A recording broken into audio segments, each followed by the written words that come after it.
Olá pessoas, esse aqui é mais um vídeo meu aqui na internet e eu estou gravando esse aqui porque o Yuri acabou de postar um vídeo como resposta ao meu vídeo dos indígenas, mostrando os pontos em que ele concorda e discorda do meu vídeo enfim, e argumentando em cima. Então eu acho que vale a pena dar uma respostazinha básica. Eu nem ia responder agora, ou não ia nem responder, ia responder só por comentário, quando eu tivesse a oportunidade de conversar com o Yuri, porque eu gostei da resposta dele. Mas eu acabei de voltar do cinema, eu fui assistir aquele filme Xingu, que conta a história dos irmãos Vilas Boas e a criação do Parque do Xingu. Então eu tô animadíssimo pra falar sobre isso. O filme é muito legal, tem umas horas que ele é um pouco rápido demais, e até posso questionar um pouco a maneira como ele terminou, mas é um filme muito interessante, ele conta de uma maneira muito legal a coisa meio que do ponto de vista de quem estava lá, né, no meio da floresta, e conta também como que foi, né, a questão do crescimento do Brasil e daquela imposição do homem branco de tentar entrar de qualquer jeito lá, né. Eu achei que ia ser um filme bem idólatra, assim, né, falando dos toques, os Vilas Boas eram santos,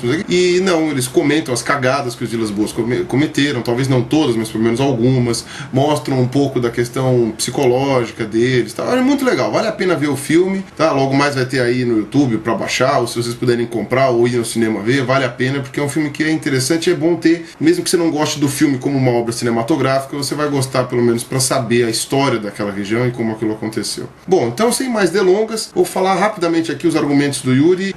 O Yuri argumentou que, porque eu disse que as drogas pesadas que a gente usa são por diversão, e nas tribos indígenas você não tem drogas, você não tem álcool, você não tem nada disso, a menos que seja num contexto religioso. Ele falou, então tudo bem, então se é no contexto religioso pode, se é no contexto de diversão não pode, que maluquice é essa? Isso me parece um moralismo ridículo. Na verdade não é um moralismo ridículo, só pra dar um exemplo, nós também usamos drogas pesadas num contexto não de diversão, e mesmo que não seja religioso. A gente usa drogas pesadas, por exemplo, no contexto médico. Tem um monte de medicamentos que são extremamente fortes, que podem causar dependência, né? Você pode dar exemplo aí de vários tarja pretas, como calmantes, barbitúricos, etc. Eles são vendidos e a gente pode consumi-los desde que de forma controlada e com um objetivo, que é muito mais importante do que simplesmente se divertir.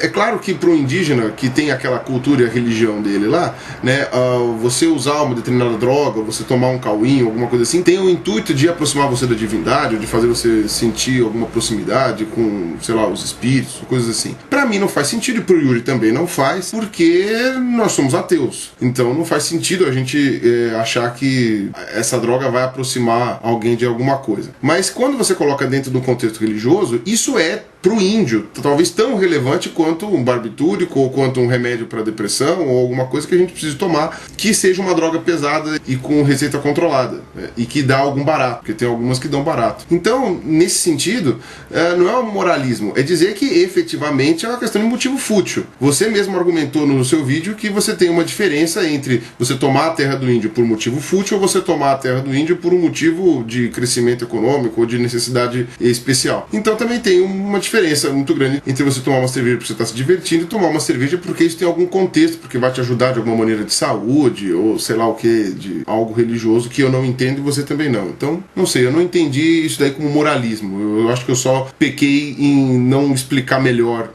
essa parte, né? Pra variar, eu tive que cortar várias coisas do meu vídeo porque ele ia ficar muito comprido e tal. O segundo ponto que o Yuri comentou foi da minha autocontradição com relação ao índio, né? Eu falo primeiro que são os fazendeiros e pessoas escrotas que dizem que o índio não trabalha e que não é útil à sociedade, e depois eu falo alguns minutos mais pra frente que o índio não tem que ajudar a sociedade porque ele não faz parte da nossa sociedade. Realmente eu me contradisse, não tem como dizer que eu não me contradisse porque ficou tão óbvio que não tem nem o que falar. Mas o meu erro nesse ponto é porque eu não enfatizei aquilo que eu queria. Eu quis dizer que aquela mentalidade negativa com relação aos índios, no sentido de dizer que eles são vagabundos, porque eles não trabalham, porque eles vivem de papo pro ar, entendeu? Ou seja, eles são desnecessários e supérfluos. É nesse sentido que eu quis dizer que essa imagem é propagada pelos fazendeiros e pelas pessoas escrotas, porque é cômodo para elas dizer que o índio é uma criatura inútil e que, portanto, pode ser eliminado, ou que deve, obrigatoriamente, ser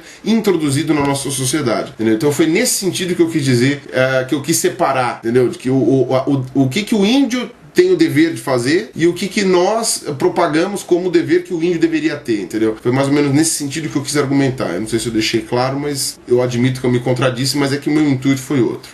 A questão da cachaça, Realmente, eu dou a mão palmatória que o Yuri tem razão mesmo. Eu comentei que os próprios fazendeiros que dão cachaça para os índios para eles ficarem bêbados. Realmente, o índio poderia não beber a cachaça. Ele poderia fazer isso. E aqui eu acho que vale a pena diferenciar uma coisa que eu achei que eu tinha deixado muito claro no meu adendo. Mas o problema é que o Yuri não comentou sobre o meu adendo. Na verdade, eu vou ser bem sincero com você, Yuri. Eu acho que você não viu o meu adendo. Mas tudo bem, você está desculpado porque eu te conheço. A gente tem que dividir hoje as sociedades indígenas em dois tipos. Aquelas em que eles ainda têm condições e tamanho, área suficiente para viver da mesma forma que eles viviam antigamente, ou seja, tem um rio limpo que possibilita a pesca, tem animais soltos num ambiente grande o suficiente que possibilite a caça, sabe, tem uma cobertura vegetal suficiente, esse tipo de coisa. E o índio que sobrou uma reserva miserável, minúscula, num rio todo chechelento, numa região toda degradada e que não tem mais nada para ele fazer. Ele não tem mais condições de viver como ele estava acostumado. A gente tem que dividir esses dois tipos, são os dois tipos de índio que a gente tem hoje no Brasil. Esse índio do segundo grupo que eu acabei de falar, ele não tem escolha, ele não tem mais como viver da forma como ele estava acostumado. E é por isso que eu fiz o meu adendo, para dar um pouco de razão pro Claro daquilo que ele tinha dito.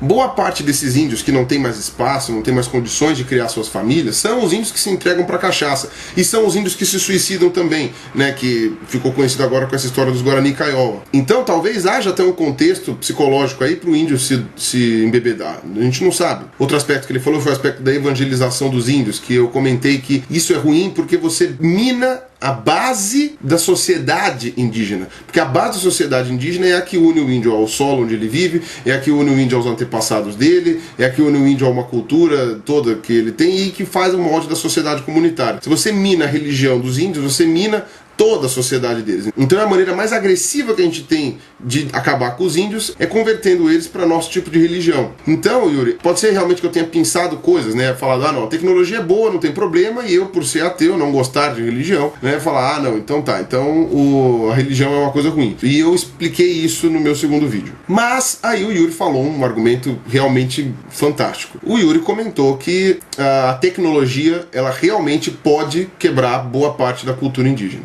Se você tem um celular, você precisa obrigatoriamente pagar uma conta de celular, não importa se seja pré ou pós-pago. Se você tem um carro, você tem que pôr combustível nele, você tem que pagar o IPVA, alguma coisa assim. E isso já é sair da cultura indígena. Então, nesse sentido, eu acho que realmente o Yuri tem razão. Mas esse tipo de tecnologia, às vezes, vale para esse segundo grupo de indígenas, que são aqueles grupos de indígenas que não tem mais espaço nas suas próprias terras para poder viver do jeito como eles gostariam de maneira satisfatória. Então, talvez essa seja uma alternativa. Mas é claro que aí você tem que seguir os mesmos deveres que a gente. Que eu saiba, um índio, para poder comprar um carro ou para ganhar um carro que seja, ele tem que ter habilitação, senão ele não pode dirigir. Eu acho que as leis indígenas não são tão excepcionais a esse ponto. Outro ponto que vale a pena ser questionado, e esse ponto eu acho que é bem interessante. E eu vou falar agora de um aspecto que eu acho interessante do ponto de vista de introdução de tecnologias, que eu vi agora nesse vídeo do Xingu. Mas o que dizer sobre, por exemplo, tecnologia médica? Levar remédios para os índios, essas coisas. Ah, mas os índios têm as curas deles lá com ervas, não sei o que, eles têm capacidade de se curar sozinhos. Então, o problema é que 99,9% das doenças que os índios têm hoje foram os europeus que trouxeram. Então, eles não têm cura para essas doenças na floresta, assim, da maneira como eles estavam habituados. Então, não é, assim, uma coisa tão simples assim. Será que realmente o isolamento tecnológico tem que incluir o isolamento médico? Sabe? Então, isso daí é uma questão para se discutir, tá? Eu não vou dar aqui conclusão nenhuma, tá? Eu acho que não. Eu acho que a gente tem que realmente levar medicamento para esses indígenas que estão sofrendo com doenças que foram os europeus que trouxeram. Aí a questão da criminalidade. O Yuri não deve ter visto o vídeo do César ou mesmo outros comentários que foram feitos nos meus vídeos.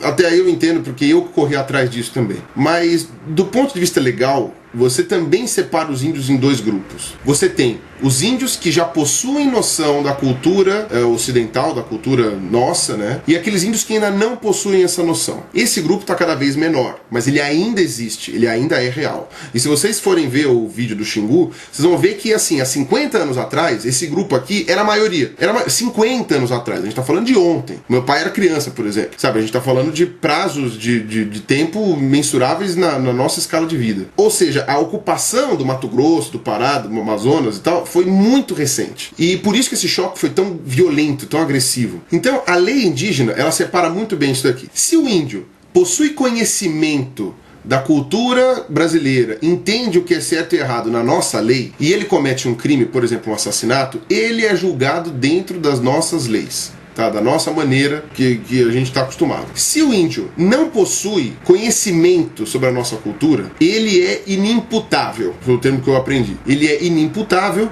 e, portanto, né, quem vai defender esse índio vai ser a FUNAI, mas provavelmente ele vai ser absolvido porque ele não sabia que ele estava cometendo um crime. Ah, mas se você comete um crime não importa se você sabia ou não. Importa sim. É exatamente por esse motivo que menores de 18 anos não pode ser preso. Se uma criança de 8 anos mata alguém, você parte do pressuposto que ela não tem maturidade suficiente para entender que o que ela fez foi uma coisa errada. Às vezes até ela tem por causa da sociedade em que ela está convivendo. Mas aí são outras questões, eu não vou discutir. Da mesma forma, uma pessoa louca, uma pessoa que possui uma psicopatia grave, ela não é culpada pela psicopatia. E às vezes essa psicopatia impede que ele tenha noções básicas de sociabilidade. Impede. É uma limitação mental, o que obriga a gente a isolar essas pessoas, né, em casas de saúde mental, sanatórios, etc e tal, mas eles não são julgados da mesma forma que um criminoso são. O índio, como ele pertence a uma sociedade diferente, né, e o índio, eu tô falando aqui, o índio que não possui conhecimento da sociedade brasileira ocidental. Esse índio, ele não tem como ser julgado da mesma forma que nós. Eu comentei sobre aquela questão do infanticídio, eu até falei, né, que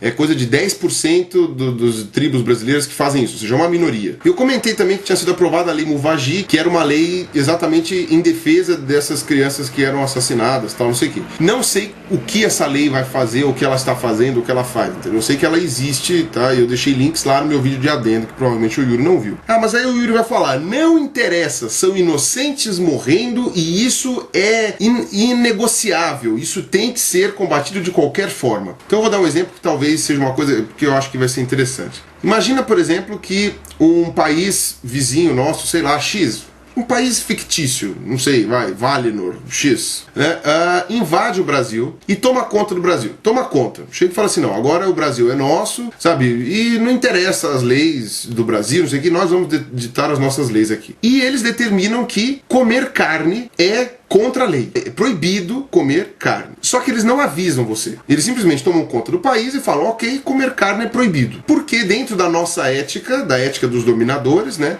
comer carne é antiético porque você está tirando a vida de um animal e você não pode fazer isso. Tá? Esse aí é o sonho de muitos dos veganos, né? Eu não quero discutir a questão vegan aqui, eu só estou querendo dar um exemplo, tá? Por que eu dei esse exemplo? Porque eu sei que, particularmente, o Yuri não vê nenhum problema ético em comer carne, certo? Inclusive, ele discutiu com o Daniel Sotomayor uma vez exatamente por causa disso. Aí o que acontece? O Yuri tá lá comendo o almoço dele, sei lá, o papilote de frango lá que ele fez, o cara vai lá, algema ele e leva ele e fala, e aí, gordão, tá preso. Por quê? Pelo crime de comer carne. Pô, mas é o meu almoço, eu não sabia.